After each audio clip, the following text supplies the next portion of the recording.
IIT jam अपना पहला target रखें, हर बच्चा आईआईटी जैम पहला टारगेट रखे। उसके बाद आईआईटी जैम देने के बाद अपना एक ये रखो कि मुझे सीयूटी पीजी देना है। 3-3 दिन 2-2 दिन का तो बनाओ कि आज सुबह से लेके शाम तक ये करना है। बिल्कुल सर, वो बेटर रहेगा। उसमें आप ये कर पाओगे कि आज ये पढ़ना है, इसको रिवाइज करना हाँ, मतलब आपने डेली जो टारगेट्स बनाए ना उसको डेली बेसिस के ऊपर ट्रैक करते रहिए। जो एग्जाम होता है वो 400 नंबर का होता है और प्रत्येक सवाल के ऊपर 1 नंबर की नेगेटिव मार्किंग है। और जो हमारे पास एग्जाम का टाइम है वो है 2 घंटे। इनके डिस्ट्रैक्शन है सर। बिल्कुल बिल्कुल व्हाट्सएप सर, बुलाता है, आओ इससे चैट करो, हाँ जी। इंतजार कर रहा है कोई, तो बच्चे उससे थोड़ा सा ये 3-4 महीने का आपके पास समय है। ये समय आप थोड़ा सा यूटिलाइज कर लीजिए। एक बार आप आईआईटी के अंदर, अच्छी यूनिवर्सिटी के अंदर आप चले गए ना, तो जीवन काफी आपका जो है ना आरामदायक, मैं बोलूंगा ऐसा आपका हो जाएगा। सो हाय एवरीवन, स्वागत है आप सभी लोगों का एक बार फिर से PW IIT JAM CSIR NET YouTube channel पर। सभी लोगों को नमस्कार। आज इस वीडियो में हम 2 ऐसे एग्जाम के बारे में बात करने वाले हैं जो हर बीएससी, हर ग्रेजुएशन का बंदा ये देने वाला है। और आज मेरे साथ है पवन सर, जिन्होंने खुद सीयूटी पीजी को बहुत अच्छे मार्क्स से, बहुत अच्छी रैंक से निकाला हुआ है। तो हम सारे अपने एक्सपीरियंसेस इन दोनों एग्जाम के बारे में आपके साथ शेयर करेंगे। सर स्वागत है भाई आप सभी लोगों का PW IIT JAM CSIR NET YouTube channel पे। कैसे हैं भाई आप सब लोग? लॉन्ग टाइम, काफी दिन बाद मिल रहे हैं। बिल्कुल सर। तो स्टार्ट करते हैं सर। देखो, ये आईआईटी जैम आपको अभी पता है, आईआईटी जैम की सर लगातार तैयारियां चल रही हैं, लगातार वीडियोस आती रहती हैं। देखो, एक चीज मैं पहले आपको बता दूं, इस एग्जाम को भी इसी से ही कनेक्ट करके समझो, क्योंकि एक तरीके से सब्जेक्ट है, पढ़ना है और एग्जाम निकालना है। तो नॉलेज इसके लिए लो या इसके लिए, नॉलेज नॉलेज ही होती है और अल्टीमेटली सेम ही चीज होती है ना। थोड़ा सा एग्जाम पैटर्न, थोड़ी सी चीजें अलग अलग है जो हम आज डिस्कस करने वाले हैं। पहला टारगेट सर, आप आईआईटी जैम, क्योंकि फेब में होने वाला है, आईआईटी जैम अपना पहला टारगेट रखें, हर बच्चा आईआईटी जैम पहला टारगेट रखे। उसके बाद आईआईटी जैम देने के बाद अपना एक ये रखो कि मुझे सीयूटी पीजी देना है। बिल्कुल सर। सर देखिए, सीयूटी पीजी की जो हमारी डेट्स आई है ना सर अभी, वो आई है 11 मार्च से लेकर 28 मार्च तक। तो जस्ट हमारा आईआईटी जैम का जो एग्जाम शेड्यूल है वो 11 फरवरी को है। एंड आईआईटी जैम के बाद सीयूटी पीजी जो होना है वो 11 मार्च से 28 मार्च के बीच होना है। मतलब मोटा मोटा आपके पास 1 महीने का एक एक्स्ट्रा टाइम है। ठीक है, उस टाइम को आपको खराब नहीं करना है, किसी और चीज के अंदर इन्वॉल्व नहीं होना है, वो आपको सीयूटी पीजी के अंदर भी अपने टाइम को लगाना है। देखो, ये चीज बिल्कुल सही है। आप पहले से ही माइंड में रखो कि भाई 12 तारीख को छुट्टियां आ गई है, 12 तारीख से 12 फरवरी से पिकनिक शुरू कर देना है। 1-2 दिन का रेस्ट ले लिया, अच्छी बात है, मगर एक टारगेट जरूर रखो कि एक एग्जाम नहीं 2 एग्जाम देना। बिल्कुल सर। आईआईटी जैम और सीयूटी पीजी, मैं तो आपको कह रहा हूँ आईआईटी जैम आपका इतना अच्छा हो कि आप बेफिक्र हो जाओ, बट फिर भी तैयारी करने से पहले ही क्लियर रखो कि मेरा जो रिलैक्सिंग पीरियड है वो मार्च में जाके खत्म होगा। बिल्कुल सर। मैं पेपर दूंगा ही दूंगा सीयूटी पीजी का। सर ये टारगेट रखना है। जी सर। बिल्कुल सर। आईआईटी जैम जो बच्चा देता है ना उसको सीयूटी पीजी तो देना ही चाहिए। ये मेरा पर्सनल एक्सपीरियंस भी है। एंड क्योंकि मैंने दोनों एग्जाम भी दिए हैं सर, तो ये देना चाहिए। प्लस सीयूटी पीजी एक तरीके का ब्रह्मास्त्र हमारे पास होता है, जो आपके पास मल्टीपल 100+ यूनिवर्सिटीज के अंदर आपके एडमिशन के रास्ते को खोल देता है। हम तो बच्चे चाहेंगे कि आप आईआईटीएंस बनो, ठीक है, बट हमेशा अपना एक ऑप्शन और भी रखो।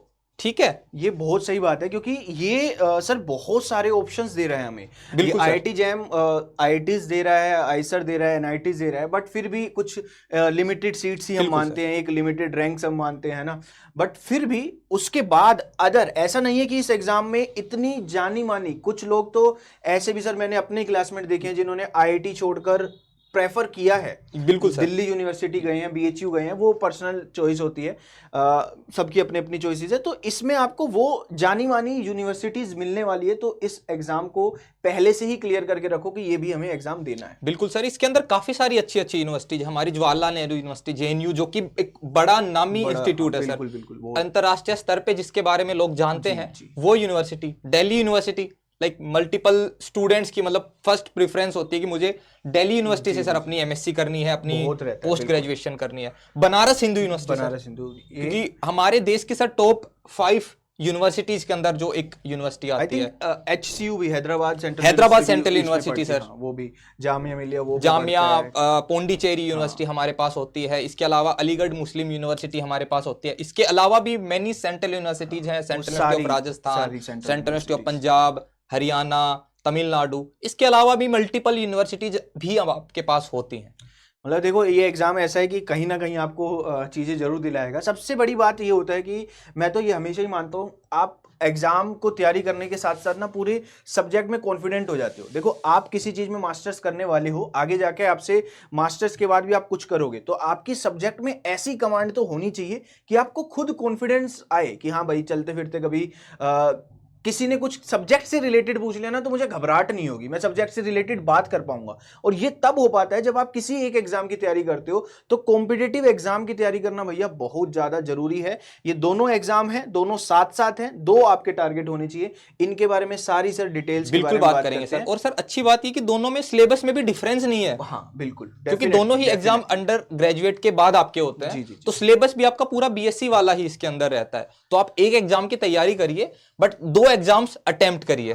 ये तो बिल्कुल एकदम सही बात कही है। इसमें क्या डिफरेंस आता है वो सारी बातें हम करेंगे, क्या क्या चीजें चेंज हो जाती है। बिल्कुल सर, बिल्कुल। जैसे जैम के टेस्ट पेपर आपके ये होने वाले हैं, हम 4 की अभी बात करते हैं, बीटी, केमिस्ट्री, मैथमेटिक्स और फिजिक्स। और सीयूटी पीजी भी सर सीयूटी पीजी में हमारे पास मल्टीपल एग्जाम्स होते हैं। प्लस प्राइमरीली अगर हम साइंस के बारे में बात करें तो zoology, botany, chemistry, physics, mathematics, life sciences, इसके अलावा भी सर मल्टीपल डिसिप्लिन्स होते हैं। आईआईटी जैम जो सब्जेक्ट्स के अंदर होता है सर, सीयूटी पीजी उनके अंदर भी होता है। चलो तो मतलब वो सारे सब्जेक्ट हैं। In fact I think sir jam BT थोड़ा सा एक्सप्लोर होता है उसमें, मतलब अलग अलग सब्जेक्ट जैसे आप बता रहे जूलॉजी और बायोलॉजी। हाँ जी, जब हम सीयूटी पीजी की बात करते हैं तो आईआईटी जैम में सिर्फ बायोलॉजिक स्टूडेंट्स के साथ जो सबसे बड़ी दिक्कत आती है वो यही आती है कि उनके पास सिर्फ बायोटेक्नोलॉजी का ऑप्शन होता है। बट जब सीयूटी पीजी की हम बात करते हैं तो उनके पास life sciences, zoology, botany, microbiology, biochemistry, biotechnology, bioinformatics, human genetics, molecular medicine, इस तरीके के आप मल्टीपल आपके पास लाइफ साइंसेज से रिलेटेड कोर्स होते हैं जो भी आप कंफर्टेबल होते हैं। बीएससी आपकी जिस सब्जेक्ट में होती है या जिस सब्जेक्ट में आप अपनी करना चाहते हैं मास्टर्स, वो आपके पास मल्टीपल आपके पास ऑप्शंस प्रोवाइड कराती है एग्जाम सीयूटी पीजी।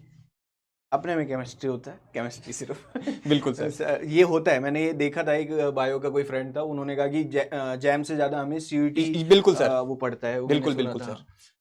एक बार डेट्स के बारे में बात कर लेते हैं। देखो जैसे सर ने अभी आपको बताया कि सीयूटी पीजी का एग्जाम 11th और 27 मार्च के बीच आया हुआ है, उसमें कभी भी हो सकता है। तो हमें सीयूटी पीजी के बारे में अभी इतनी इंफॉर्मेशन है।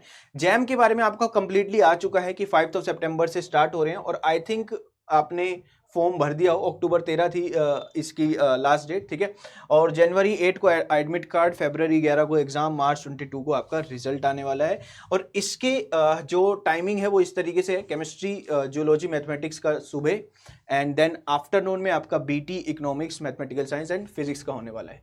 एंड सीयूटी के बारे में हमारे पास ये चीजें हैं कि 11 मार्च से 28 मार्च, इनमें सर अलग अलग दिन पर। बिल्कुल सर, अलग अलग सीयूटी पीजी मल्टीपल डिसिप्लिन्स के आपके पास होने वाला है।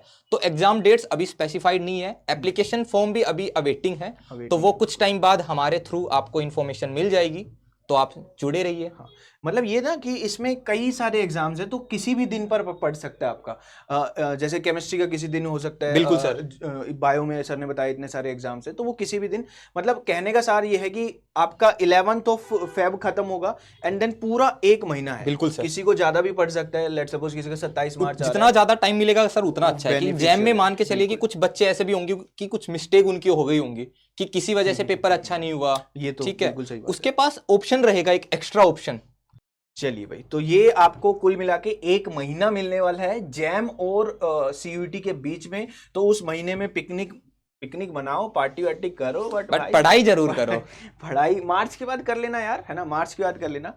पैटर्न एक बार सर हम दोनों डिस्कस कर देते हैं। एक बार आईआईटी जैम का मैं बता देता हूं। यहाँ पर आईआईटी जैम आपको पता है कि 60 क्वेश्चन यहाँ पर आने वाला है ना। 60 क्वेश्चंस आपके पास होते हैं, यहाँ पर आपके पास 60 क्वेश्चंस होते हैं, ठीक है। और वो इस पार्ट में बटा होता है, section A, section B, section C, MCQ, MSQ और एनईटी। यहाँ पर ये बस एमसीक्यू जैसे होते हैं वो सिर्फ 30 एमसीक्यू होते हैं, जबकि सीयूटी में आई थिंक सारे ही एमसीक्यू हैं आपके।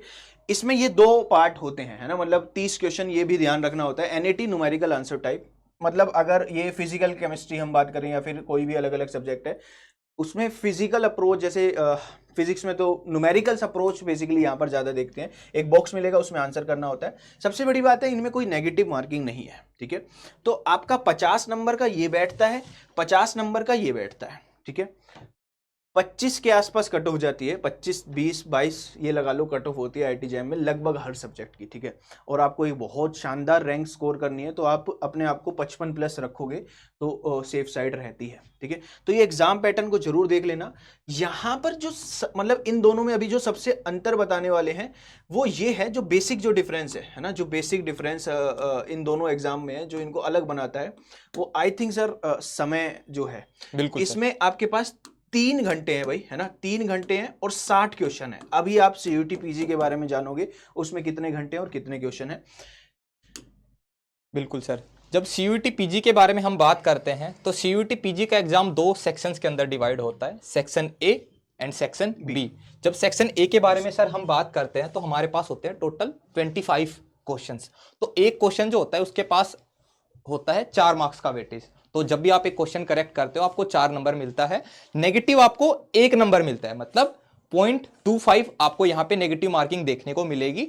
एंड जो सेक्शन ए होता है ये आपका जनरल एप्टीट्यूड का सेक्शन होता है, जिसके अंदर आपके पास English, Hindi, basic mathematics, logical reasoning, इस तरीके के आपके पास सवाल होते हैं। एंड सेक्शन बी जो होता है वो आपका डोमेन सब्जेक्ट का होता है, मतलब अगर आप लाइफ साइंसेस का एग्जाम दे रहे हैं तो आपको 75 सवाल लाइफ साइंसेस के मिलेंगे, अगर आप मैथमेटिक्स का एग्जाम दे रहे हैं तो मैथमेटिक्स के सवाल मिलेंगे, केमिस्ट्री का दे रहे हैं तो केमिस्ट्री के मिलेंगे। तो आपके पास 75 क्वेश्चन मिलेंगे आपके सब्जेक्ट के। टोटल नंबर ऑफ जो एग्जाम होता है वो 400 नंबर का होता है और प्रत्येक सवाल के ऊपर 1 नंबर की नेगेटिव मार्किंग है। और जो हमारे पास एग्जाम का टाइम है वो है 2 घंटे, मतलब 100 सवाल होंगे आपके पास और 2 घंटे का टाइम रहेगा। तो यही सर कितना बड़ा डिफरेंस हो गया। आईआईटी जैम 60 क्वेश्चन और 3 घंटे, सीयूटी पीजी 100 क्वेश्चन और 2 घंटे। ये हमेशा ही ये बात होती है, ये बात बोली भी जाती है, हम सीयूटी पीजी में सजेस्ट भी करते हैं कि अपनी स्पीड जरूर ध्यान रखना। आईआईटी जैम में बिंदास टाइम मिलता है भाई, आपका टाइम बचता भी है, बट इसमें पहले ही 1 घंटा कम होता है और क्वेश्चंस 40 क्वेश्चन ज्यादा होते हैं, 100 क्वेश्चन होते हैं। और एक चीज और, जैसे सर ने कहा कि यहाँ पर ये जनरल एप्टीट्यूड एक तरीके से, इसमें इंग्लिश और अलग अलग जो सब्जेक्ट आपने बताया, बट अपने आईआईटी जैम में कोई भी जनरल एप्टीट्यूड नहीं होता, ये बात ध्यान रखना। कंप्लीटली सब्जेक्ट होगा, है ना। केमिस्ट्री है तो केमिस्ट्री, और बीटी में थोड़ा सा अलग होता है, उसके अंदर फिजिक्स, केमिस्ट्री और मैथमेटिक्स का भी सर थोड़ा पोर्शन होता है। बाकी चाहे फिजिक्स हो तो उसमें फिजिक्स, केमिस्ट्री हो तो केमिस्ट्री, मैथ में मैथ, बीटी में आता है, पीसीएम भी आता है थोड़ा सा। बिल्कुल सर। तो इसमें ध्यान रखना, इसमें अगर केमिस्ट्री का पेपर है तो सिर्फ केमिस्ट्री है। हाँ, अगर स्टैंडर्ड की बात करें, लेवल ऑफ क्वेश्चन की बात करें, तो भाई थोड़ा सा हम कह सकते हैं आईआईटी जैम में क्वेश्चन थोड़े से मिलेंगे आपको अच्छे लेवल के, क्योंकि इसमें समय दे रहे हैं, जबकि सीयूटी पीजी में समय कम दे रहे हैं, तो उसमें थोड़ा सा स्ट्रेट फॉरवर्ड क्वेश्चन आ जाते हैं कि आपको ध्यान हो तो आप उसको टिक कर। बिल्कुल सर। तो ये टाइम वाली चीज़ ध्यान रखना। मैं आपको ये भी सजेशन देंगे, अभी हम बात करेंगे कि क्या चीज़ें हमारी आपके लिए टिप्स होनी चाहिए सीयूटी पीजी को लेकर। सीयूटी पीजी के लिए भाई थोड़ा सा प्रैक्टिस, थोड़ी सी स्पीड मैटर कर जाती है। अगर कोई 100 क्वेश्चन देख रहा है तो वो 100 क्वेश्चन करने में उसको हेल्प मिलेगी। और यहाँ पर हर में नेगेटिव मार्किंग है, सारे एमसीक्यू है, कोई एमएसक्यू, कोई एनईटी यहाँ पर नहीं है, ये ध्यान। बिल्कुल सर। थोड़ा सा सर आईआईटी जैम के कंपेयर में सीयूटी पीजी का जो एग्जाम पैटर्न है थोड़ा सा सिंपल है, क्योंकि यहाँ पे आपको एनईटी नहीं देखने को मिलते, यहाँ पे आपको एमएसक्यू देखने को नहीं मिलते, प्लस थोड़ा सा नंबर ऑफ क्वेश्चंस का काउंट ज्यादा है, क्योंकि आईआईटी जैम थोड़ा सा सर एनालिटिकल टाइप का एग्जाम होता है। On the other hand CUET PG थोड़ा सा थ्योरेटिकल बेस्ड एग्जाम होता है, मतलब स्ट्रेट फॉरवर्ड की भाई यहाँ पर ये क्या आएगा, वो मतलब बेसिक लैंग्वेज वाली भी चीजें आती है। ऐसा नहीं है वहां पर न्यूमेरिकल्स या एप्लीकेशन पार्ट नहीं आएगा, वहां पर भी आएगा। और देखो लेवल ऑफ एग्जाम चेंज होते रहते हैं, वो चेंज किया भी जाता है एग्जामिनर के द्वारा, ताकि एक एग्जाम को लेके कोई एक बस धारणा ना बन जाए कि ये तो यही एग्जाम है। हर बार चेंज होता है, नेट में ही ले लो सर, कभी कोई मुश्किल आ रहा है, कभी कोई आसान आ रहा है, हर बार वो चेंज होता है। बस थोड़ा सा अपनी स्पीड का जरूर ध्यान रखना, इसमें थोड़ा सा अपना वो करके चलना, ठीक है। 2 घंटे में आपको 100 क्वेश्चन देखने, 120 मिनट में 100 क्वेश्चन देखने। बिल्कुल सर। फीस की बात कर लेते हैं sir. Exam fees, exam form I think भर दिया होगा, है ना, आप लोगों ने, और ये आपका ये आया हुआ है कि 2 एग्जाम में भी पेपर भर सकते हैं, बट उनका भी कॉम्बिनेशन होना, मतलब ऐसे नहीं है हर 2 एग्जाम में आप भर सकते हो, कुछ पर्टिकुलर कॉम्बिनेशन है। बेसिकली ये है कि अलग अलग टाइम पर ही हो रहे हो, 9:30 बजे अगर दोनों ही हो रहे हैं तो वो आप कैसे दोगे, है ना। जैसे केमिस्ट्री और मैथ दोनों 9:30 बजे हो रहे हैं, वो आप कैसे दे पाओगे। तो ये आपकी फीस है ना। फीमेल SC ST PW के लिए 900 है, और सभी लोगों के लिए जनरल में बाकी जो भी लोग आ रहे हैं, है ना, उनकी 1800 जो आपकी फीस है। ये जनरल एंड OBC भी यहीं पर ही आएगा, बिल्कुल ऑल अदर्स में, ठीक है। और 2 कंबाइन देते हो। मैं तो पर्सनली ये सजेस्ट करता हूँ हर किसी को, क्योंकि ये 2 उनके लिए जिनको कंफर्म नहीं होता, जैसे BSc जर्नल पढ़िए सर, BSc में PCM पढ़ा है, फिजिक्स केमिस्ट्री मैथ, कंफर्म नहीं हो रहा है अभी भी कि केमिस्ट्री से करें मैथ से करें, तो वो दोनों एग्जाम दे देते हैं, मतलब केमिस्ट्री फिजिक्स का दे दिया।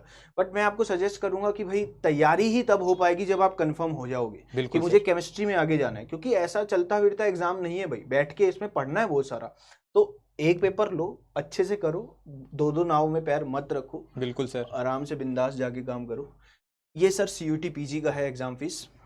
CUT PG के लिए बच्चों जो एक फीस रहने वाली है जनरल स्टूडेंट्स के लिए, वो 1000 रुपीज़ होने वाली है, जिसके अंदर आप मैक्सिमम 3 टेस्ट पेपर्स को अटेम्प्ट कर सकते हैं। इसके अलावा अगर आप कोई भी एक्स्ट्रा पेपर अटेम्प्ट करते हैं तो 500 का आपको एडिशनल चार्ज देना पड़ेगा। OBC और जनरल EWS के स्टूडेंट्स के लिए फीस रहने वाली है 800 रुपीज़, एंड पर एक्स्ट्रा सब्जेक्ट आपको देने पड़ेंगे 400 रुपये। SC ST and third gender students के लिए 750 रुपये प्लस 400 एक्स्ट्रा, प्लस PWD के स्टूडेंट्स के लिए 700 rupees plus 400 for every extra subject after 3। इसमें भी आई थिंक सर 3 एग्जाम दे सकते हैं ना, जैसे आप बता रहे हो बहुत सारे एग्जाम होते हैं। हाँ जी, 3 एग्जाम आप दे सकते हो, और ये सबसे ज्यादा फायदा ही आई थिंक बायो वालों को करता है, क्योंकि उसमें वो मतलब 3 उसमें बैठ सकते हैं, जैसे कि जूलॉजी ऐसा होता है, या फिर किसी एक में देते हैं? नहीं सर, मल्टीपल एग्जाम्स में आप अपीयर कर सकते हैं इस एग्जाम के भी अंदर ना, क्योंकि यहाँ पे लिखा हुआ है कि अप टू 3 एग्जाम्स आप अपीयर कर सकते हो, प्लस आपको एडिशनल भी आप करना है, आपको 4, 5, 6 इसमें करना है तो आप वो भी कर सकते हो। ठीक है भाई, तो ये सारी बातें हैं एग्जाम फीस से रिलेटेड, है ना, ये सारी चीज़ें ध्यान रखना। उसके बाद इंस्टीट्यूट्स क्या क्या मिलने वाले हैं, ये सबसे बड़ी बात होती है। IIT जैम के लिए आपको IITs, NITs, IISc जो बेंगलोर है, इसमें इंटरव्यू के थ्रू होता है, IISc बेंगलोर इंटरव्यू के थ्रू लेता है, एंड इसमें जस्ट आपकी स्कोर कार्ड और काउंसलिंग होती है। IITs की काउंसलिंग पहले होती है, फिर इसकी NITs की CCMN काउंसलिंग होती है ना। IITs अपर रैंक पर मिल जाता है, देन आपकी NITs की काउंसलिंग शुरू होती है, फिर बाद में NITs मिलता है। तो ये यूनिवर्सिटीज़ हैं। ऐसे भी होता है सर, जैसे किसी की रैंक मान लो कोई जर्नल में है, उसकी रैंक आ रही है 800 के आसपास आ रही है, जस्ट मैं केमिस्ट्री की बात कर रहा हूँ, एक रेफरेंस लेके, किसी की 800 के आसपास आ रही है और उसको अच्छी IITs नहीं मिली, या फिर कोई IIT मिली है जिसमें वो नहीं जाना चाह रहा, दूर है या कोई और सीन है, फिर वो NITs में जाने के बाद फिर उसका अगला टारगेट आ जाता है CUT PG। ऐसे मोमेंट पे CUT PG बहुत अहम रोल प्ले करता है, ये बात ध्यान रखना। CUT PG में आपको JNU जैसे बड़े university, Delhi universities, BHU, Hyderabad central university, वो भी ऐड कर लेना भाई, वो भी बहुत बड़ी यूनिवर्सिटीज है, and other central and state universities यहाँ पर है। सेंट्रल यूनिवर्सिटी तो सर सारी ही अच्छी यूनिवर्सिटीज हैं सर, आपको काफ़ी अच्छी फैसिलिटीज़ वहाँ पे मिलेंगी, अच्छे टीचर्स आपको वहाँ पे गाइडेंस प्रोवाइड कराते हैं, ठीक है। इसके अलावा आपको जो एक्सपोजर भी मिलता है ना सर, वो काफ़ी अच्छा एक्सपोजर हमारे पास होता है। और इसमें भी बहुत अच्छी अच्छी सेंट्रल यूनिवर्सिटीज़ हैं, DU, BHU और JNU, सबसे जामिया, AMU, काफ़ी सारी यूनिवर्सिटीज़ आपको यहाँ पे मिलेंगी। इवन 40+ सेंट्रल यूनिवर्सिटीज़ यहाँ पे CUT PG के अंदर आती है, plus many state university, private institutes भी इसके अंदर होते हैं। और ऐसा भी देखो, एक पोजीशन आएगा जिसमें आप डिसाइड कर रहे होगे कि सर जैम के थ्रू ये मिल रहा है और CUT PG के थ्रू मुझे ये मिल रहा है, तो इसमें आप बताइए मैं कौन सी यूनिवर्सिटी को चूज करूं। ये वाला आता है तो ध्यान रखना कि भाई मैं तो चाहता हूँ ऑप्शंस आए, है ना, जब ऑप्शंस आते हैं तो फिर बेस्ट चीजें निकल के आती है। जब आपके पास मल्टीपल ऑप्शंस होते हैं तो आपके पास बेस्ट चीज आप चूज कर सकते हो। तो ये ध्यान रखना भैया, देना है एग्जाम 11-12 फरवरी को, ये नहीं है कि वो हो रहा है।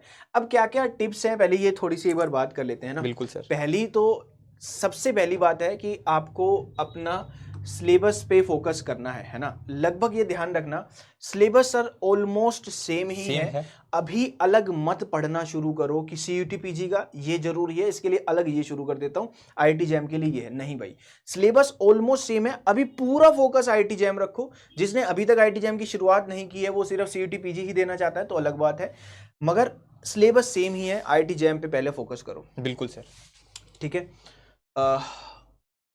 उसके बाद टॉपिक्स वाइज, है ना, टॉपिक्स सर दोनों में ही बदलते रहते हैं, किसमें क्या टॉपिक्स है, और ये सर टॉपिक्स कैसे इंपॉर्टेंट है, ये सबसे पहले PYQ से पता लगेगा सर। CUT PG के भी I think sir PYQs available हैं सर। हाँ, तो उनको गो थ्रू करना भाई, उनको गो थ्रू करना, पीवाईक्यू को देखना कि क्या पूछा जा रहा है, उसको थोड़ा सा खुद भी अपने लेवल पे एक क्रिएट करना। जहां पर आप जुड़े हुए हो वो तो अच्छी बात है, बट खुद भी एक अपने लेवल पे क्रिएट करो कि हाँ भाई इस चैप्टर से बहुत ज़्यादा आ रहा है। जैसे सर ने कहा कि CUT/PG में थोड़ा सा थ्योरिटिकल ज़्यादा पूछ लेते हैं, बिल्कुल डेप्थ, मतलब कि ऊपर ऊपर से एक लैंग्वेज का कुछ पूछ लिया, तो उस लेवल पर भी आपको पढ़ना आना चाहिए। बिल्कुल सर।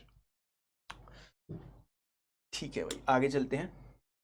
एक सोर्स पर, ये तो बिल्कुल सर, ऐसा नहीं है भाई आप कुछ कुछ पढ़ रहे हैं, है ना, एक सोर्स रखिए, उसको मल्टीपल टाइम्स रिवाइज करिए, बार बार स्टिक रहिए, पीवाईक्यूज को जरूर से करिए, प्लस प्रैक्टिस क्वेश्चंस भी डेली बेसिस के ऊपर अगर आप टॉपिक पढ़ रहे हैं तो उसके प्रैक्टिस क्वेश्चन जब ही लगाइए, क्योंकि जब भी आप प्रैक्टिस क्वेश्चंस करते हैं ना तो आपकी उस पर्टिकुलर जो टॉपिक है ना उसकी डिटेल्ड नॉलेज आती है कि भाई इस तरीके से भी क्वेश्चन यहाँ पे फ्रेम किए जा सकते हैं। ठीक है, वो तभी होगा जब आपने क्वेश्चंस को प्रैक्टिस किया है। ठीक है, तो ऐसा नहीं है कि बस सिर्फ थ्योरी को ही पढ़ रहे हैं, प्रैक्टिस करना भी उससे या उससे भी ज्यादा जरूरी है। और सर प्रैक्टिस के लिए सबसे ज्यादा इंपॉर्टेंट आपके पीवाईक्यू ही है। जैम का पीवाईक्यू लगाओ, CUT के जो पहले CUCET एग्जाम होता था ना, आई थिंक। बिल्कुल sir, CUCET central universities common entrance test, पहले CUET को बोलते थे। हाँ, तो और पहले DU JNU के इनके अलग एग्जाम भी होते थे, इनके भी क्वेश्चन पेपर निकालो, उठाओ, लगाओ। बिल्कुल। जैसे मैं आपको थोड़ा सा यहाँ पे बताऊंगा, जैसे अगर आपको बनारस हिंदू यूनिवर्सिटी के अंदर बोटनी के अंदर अपनी MSc करनी है तो पर्टिकुलर आपको बोटनी का क्वेश्चन पेपर अटेम्प्ट करना पड़ेगा। तो आपको क्या करना है कि BHU जब NTA से पहले जो अपने एग्जाम्स कंडक्ट कराता था, आप उन PYQs को देखिए, क्योंकि क्वेश्चन अभी भी कहीं ना कहीं उन रिलेटेड टॉपिक से ही बनेंगे। ठीक है, DU के भी आप क्वेश्चन पेपर्स को प्रैक्टिस करिए, JNU का लाइफ साइंसेज का, फिजिक्स का, केमिस्ट्री का, मैथमेटिक्स का, इनके PYQs भी प्रैक्टिस करिए। जितने PYQ HU Hyderabad central university, उनके क्वेश्चंस को अटेम्प्ट करिए। मतलब जितने ज्यादा क्वेश्चंस आप अटेम्प्ट करेंगे ना, उतनी आपकी एक जो नॉलेज है ना वो डाइवर्स हो पाएगी। और मैं तो भाई सलाह दूंगा इसको ना प्रिंट करवा के निकाल लेना जो करने वाले हो, क्योंकि ये फोन में गुम ही हो जाएंगी चीजें। कहाँ इतनी सारी सर फोन में नहीं रह पाती हैं। जब आपके पास आपकी टेबल के ऊपर आपके पास क्वेश्चन पेपर्स की प्रिंट्स रखे होंगे ना, वो आपको बोलेंगे कि आओ मुझे प्रैक्टिस करो। वरना सर फोन के अंदर तो आपको पता है हमारे पास इतना डेटा, इतनी PDF ई-बुक्स रखी होती है, मतलब सैकड़ों इनके डिस्ट्रैक्शंस है सर। बिल्कुल व्हाट्सएप बुलाता है, आओ इससे चैट करो, इंतजार कर रहा है कोई, तो बच्चे थोड़ा सा 3-4 महीने का आपके पास समय है, ये समय आप थोड़ा सा यूटिलाइज कर लीजिए। एक बार आप IIT के अंदर, अच्छी यूनिवर्सिटी के अंदर आप चले गए ना, तो जीवन काफी आपका जो है ना आरामदायक, मैं बोलूंगा ऐसा आपका हो जाएगा। मतलब यार पढ़ना है तो फिर अच्छी जगह से पढ़ना है ना, सीधी बात है। मास्टर्स अगर करनी है तो फिर ऐसी जगह से करें जहां पर एक वैल्यू हो चीजों की। और ये एक्चुअली में एक सीढ़ी ही है, मतलब ऐसा नहीं है कि भाई IIT में पहुंच गए, CUT/PG में पहुंच गए, उसके बाद कुछ ना ही करेंगे तो भी सब कुछ हो जाएगा। नहीं, वहां पर भी करना है। वो एक सीढ़ी है कि भाई आओ थोड़ी ऊंचाई पर आओ, अब ऊंचाई से थोड़ी सी दुनिया देखो, अब बहुत फिर आपको और ऑप्शंस दिखेंगे, है ना। थोड़ा ये एक ऑप्शंस क्रिएट करेगा, आपको थोड़ा वास्ट चीजें दिखने लगेंगी, पर मेहनत तो उधर भी आपको लगेगी, बहुत सारी चीजें। बिल्कुल सर। और एक सोर्स पे फोकस करने का मतलब ये है कि अगर आपने एक बार सिलेबस कवर कर लिया है, कहीं पर भी जुड़े हो आप, कहीं पर भी जुड़े हो, तो कृपया करके उसको ही रिवाइज करो, है ना। वो एक ही मूव को, एक ही चीज बार बार पढ़ना चाहिए भाई, है ना, कोई उसमें दिक्कत नहीं है भाई। ऐसा नहीं है कि एक बार इधर कर लिया, फिर एक बार उधर कर रहे हैं, फिर एक बार उधर कर रहे हैं, ये डिस्टर्ब कर देगी आपको। घूमना नहीं है बच्चे, इधर उधर घूमना नहीं है कि उधर से घूम के आ गए, है ना। वो बुक पढ़ ली, 3 पेजेस वहां पे कर लिए, 10 पेजेस उस पर्टिकुलर बुक से कर लिए, ठीक है, 10 बुक उस दूसरी बुक से कर लिए। एक बुक रखिए, एक रिसोर्स को रखिए, एक टीचर को रखिए, बस उसी को बार बार नोट्स बनाइए, उनको रिवाइज कीजिए, PYQs प्रैक्टिस करिए, क्वेश्चन प्रैक्टिस करिए। देखो ये प्रैक्टिस करना आपके हाथ में है, बट रिसोर्स आपको आपके सोर्सेज पे, आपके जो कंटेंट है, आपके जो टीचर है, उन पे ट्रस्ट करना ही पड़ेगा। और वो आपको ही कॉन्फिडेंस देंगे कि हाँ भाई अच्छी चीजें पढ़ रखी हैं। सारा ही आपको पढ़ाया जाता है, बट उसमें सब कुछ अगर आपको लेकर जाना है ना, तो उसको रिवीजन बार बार करना पड़ेगा। और एक सोर्स को रिवीजन करना आसान होता है, रेदर देन अलग अलग सोर्सेज को रिवीजन करोगे उसमें टाइम लगेगा। गो थ्रू PYQ, बिना PYQ के किसी एग्जाम में मत जाया करो। मतलब ऐसा क्वेश्चन आता है कि सर PYQ क्या रिपीट होते हैं? रिपीट होने से मतलब नहीं है, हमें पता लगता है कि ऐसा ये एग्जाम का क्वेश्चन है भाई, ये जैम 2021 में आया था, मतलब इस लेवल का क्वेश्चन मुझे दिख सकता है। और कोई बहुत बड़ा हवा नहीं होता, वो कई क्वेश्चन आपको दिखेंगे बहुत सिंपल से, उससे भी डिफिकल्ट क्वेश्चन आप अपने नोट्स में कर चुके होंगे, तो PYQ देखने से कॉन्फिडेंस भी आ जाता है कि ये हो रहा है तो अपने एग्जाम में आने वाला भी होगा। बिल्कुल सर, पीवाईक्यू देखने से आपको पर्टिकुलर टॉपिक के बारे में पता चल जाता है, प्लस टॉपिक में आपको कितना डेप्थ तक जाना है ना, उसका भी एक आइडिया आपको मिल जाता है। एक महीने का जो ये गैप है ना भाई, इसमें सीयूटी पीजे के क्वेश्चंस जरूर देख लेना। अगर आप अभी नहीं देख रहे हो कोई दिक्कत नहीं है, मेरी सलाह ये है अभी पढ़ो, अभी सिलेबस बनाओ, कंटेंट पढ़ो, बिंदास अपने क्वेश्चन जो प्रैक्टिस के चल रहे हैं, जैम के चल रहे हैं लगाओ, फिर जब टाइम मिले तो उसमें सीयूटी पीजे के क्वेश्चन लगाओ, अलग अलग जो जैसे सर ने बताया डीयू के अलग से भी पिछले सालों के उठा लो, बीएचयू, जेएनयू, जामिया, एएमयू सबके प्रैक्टिस करिए आप, क्योंकि आपके पास काफी समय रहने वाला है। देखो समय तो है भाई, बस थोड़ा सा टारगेट रख के चलो और रिवीजन जरूर कर लेना भैया। रिवीजन, दोबारा चीज़ों को देखना, और दोबारा चीज़ों को देखने से चीज़ें अच्छी होती हैं, ये जरूर जान लेना। कहीं ऐसे मत समझो कि अरे सर एक बार देखता हूँ मैं सिर्फ और एक बार ऐसा कर लेता हूँ, उसके बाद मुझे देखने की जरूरत नहीं पड़ती। अरे भाई प्लीज़ रिवाइज कर लेना। ये वहम रहता है कि हम एक बार देख लिया हो गया, नहीं भाई रिवीजन कर लेना। और जो कईयों की ये डर होता है ना मन में कि यार मैं वहाँ भूल जाऊँगा, ये डर भी आपका इसी रिवीजन से निकलेगा। रिवीजन से ही पता लगेगा कि पिछली बार जो पढ़ा था उससे अब कितना सस्टेन कर पाया हूँ। बहुत इंपॉर्टेंट है भाई रिवीजन। रिवीजन बच्चे बहुत ज़्यादा इंपॉर्टेंट आपके लिए रहने वाला है। मतलब देखिए, आप जो भी पढ़ते हैं ना, आपके पास ऐसा नहीं आपने 100 पेजेस पढ़े और आपको तुरंत 100 में से आउट ऑफ 100 पेजेस ही याद हो जाएंगे, ठीक है। आपको हो सकता है कि 30 ही पेज याद रहें, ठीक है। रिमेनिंग जो भी पेजेस आपके बच गए ना, 30 के बाद 70 रिमेनिंग पेजेस हैं, वो आप जितने बार रिवाइज करोगे ना, उसके बाद वो आपके दिमाग के अंदर जो न्यूरॉन्स का जो बॉन्ड है ना, वो उतने ज्यादा बनेगा जितने बार आप उसको बार बार उस बुक के अंदर आप जाओगे। क्या बात है, ठीक है। चल तो इसका ध्यान रखिएगा। बिल्कुल बिल्कुल ना, ये तो इम्पोर्टेंट है, ये तो हर एग्जाम के लिए इम्पोर्टेंट है। और सर सबसे बड़ा समय को तो बेटा मैनेज करना ही पड़ेगा, ठीक है। इज्जत भी करो भाई, बहुत ज्यादा इज्जत करो।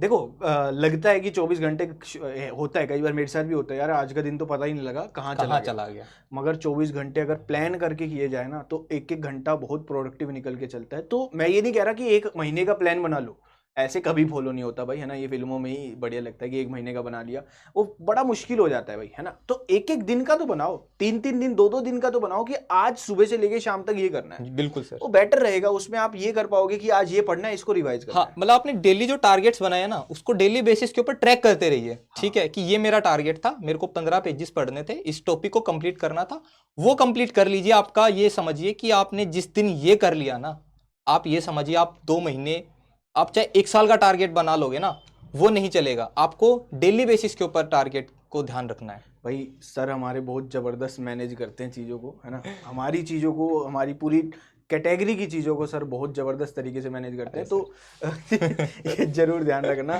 कि आपका मैनेजमेंट, टाइम मैनेजमेंट बहुत होना। आपको तो अभी फिलहाल खुद को ही मैनेज करना है। और भैया गलतियां जो कर रहे हो उससे सीखो। अब ये घबराओ मत कि जैसे सर बैच में भी होता है, किसी का कोई क्वेश्चन गलत हो जाए, वो हमें कहेगा कि अरे सर हो नहीं रहा, गलती हो गई ना, कोई दिक्कत नहीं है। वो एक छोटा सा इवेंट क्रिएट हुआ है जिसमें आपने कमेंट किया है कि सर ये मैंने आर नहीं लिया था, मैंने माइनस का साइन नहीं लिया।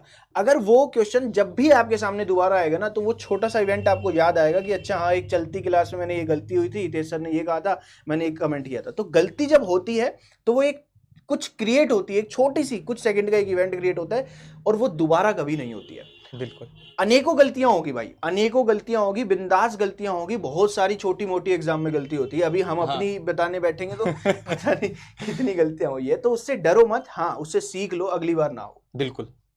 मतलब आपके एग्जाम से पहले जो आप ये गलतियां कर रहे हो ना, ये है इसीलिए कि आप एग्जाम में जाओ, उस टाइम पे आप उनको रिपीट ना करो। मतलब एग्जाम से पहले जो भी आपको प्रैक्टिस के टाइम पे रिपीट जो गलतियां हो रही हैं, ठीक है, क्वेश्चन आप डीपीपीस को सोल्व कर रहे हो, उस टाइम पे जो गलतियां हो रही है, पीवाईक्यू सोल्व कर रहे हो, वो गलतियां हो रही हैं, तो वो सर गलतियां ही निकालने के लिए क्वेश्चन प्रैक्टिस सबसे हम करते हैं। बिल्कुल बिल्कुल।